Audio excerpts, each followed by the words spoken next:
После прилично долго време успеавме Партизан да го вратиме во владение на општина Карпош и со тоа трајно да го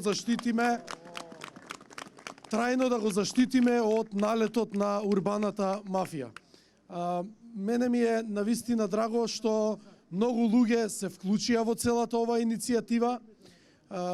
Пред се невладината Културно ехо, владата, Трајко Димитров, кој што денеска е тука со нас и архитект на овој проект, еве го да го поздравиме.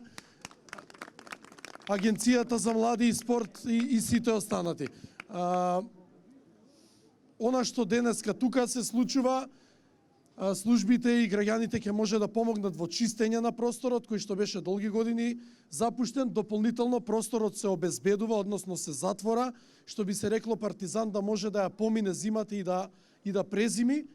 И од друга страна се од страните можете да ги видите презентациите на двата идејни проекти изработени од Културно ехо волонтерски, кои што понатаму ќе бидат прикачени и на веб страните на општината, за да може граѓаните да гласаат и да изберат кој од проектите повеќе им се допаѓа и тој идеен проект да биде основата за изработка на главниот проект како што ќе треба да личи Партизан.